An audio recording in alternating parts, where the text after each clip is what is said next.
Hi all, welcome to the Polco Minute, where you hear the latest best practices and news in local government and civic engagement. I'm Angelica Waddell with this week's headlines. We're going to start today's episode in Sioux Falls. Focused on resident feedback, and the results have been nothing short of amazing. In fact, the city of Sioux Falls has developed an award-winning economy that continues to experience record-breaking economic growth. The city regularly conducts the National Community Survey, or the NCS as we call it. This survey gathers feedback from community members and helps leaders in all aspects of their decision-making. For example, data from the NCS is important for helping leaders set priorities for the annual operating budget. And data from the NCS also tells city leaders that their residents are happy with the choices being made. Residents rate almost all aspects of the city's economy higher than the national benchmark. Sioux Falls leadership is dedicated to listening to resident priorities and developing a comfortable, fun, and beautiful place to live. Jim David is the Chief Legislation and Policy Officer for Sioux Falls. He says that utilizing community input helps the city to target limited taxpayer dollars where they can take the most impact. He says, quote, "When the city listens and responds to the public, the community is empowered in a way that makes nothing unachievable," end quote. Wow, that's inspirational. Citizen feedback has helped steer the city towards building its local economy through significant investments in infrastructure. Improvements have been made to public utilities, transportation networks, wastewater facilities, neighborhoods, and streets. City leaders are also working with the state of South Dakota to make highway improvements that will significantly reduce commute times for residents. By connecting with residents, city leadership continues to improve Sioux Falls and build an engaged community. Our next article today focuses on the continuing financial struggles that residents and local businesses are experiencing due to COVID-19. To help local leaders connect with their communities, survey scientists at Polco have created the COVID-19 Economic and Employment Impact Survey. This survey gives residents a way to make their voices heard while also helping government officials get the feedback that they need to make sound decisions.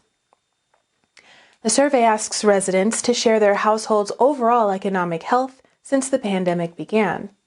This includes questions about difficulty paying for rent, food, or health care as a result of COVID-19.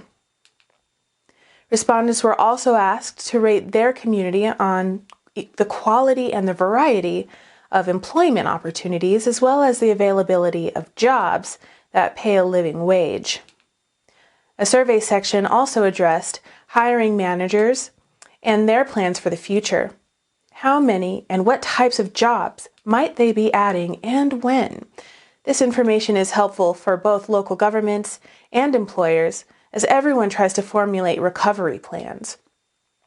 Local leaders can choose to post the entire survey or just a few questions depending on their goals.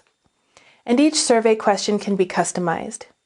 But the best part is that the local governments can conduct Polco's COVID-19 Economic and Employment Impact Survey for free. In our socially distant world, it's time for leaders to embrace creative digital approaches to community engagement, and this is a great start. Our final article today comes from 3starleadership.com, where they've outlined a few lessons we can learn from Toto the dog.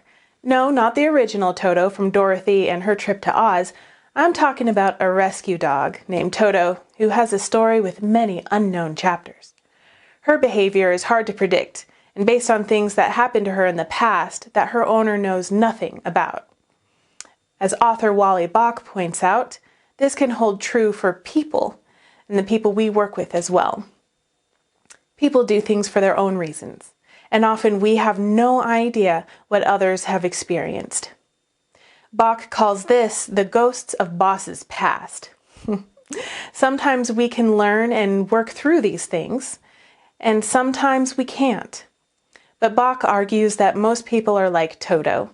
He says that if you trust them with good options, they'll usually take those. Just as Toto chews on a toy when one is available, rather than a shoe or a pillow. Your job as a leader is to create an environment where good things are more likely to happen. And just as some of our four-legged friends are good retrievers and others are not, our coworkers have strengths and weaknesses too. Toto the rescue dog learns to live and adapt to the habits of her new adoptive family, and our coworkers also learn and adapt to each other and their working environment. Change takes time, patience, and new experiences. And every team member will be better served and more productive if leadership remembers this. I'm a dog owner myself, and I have 2 rescues. And I'll tell you what, I've learned a lot of leadership things from my pets as well. Thanks for watching the Polco Minute with me. My name is Angelica Waddell, Director of Communications at Polco National Research Center. Polco makes it easy for local governments to get accurate and reliable feedback from their communities. Now, how are you keeping up with today's issues and trends? Join a panel discussion with other local governments and us nationwide. You can connect with me on LinkedIn, or you can send us a note at polco.us/contact. Thanks for watching. I'll see you next time.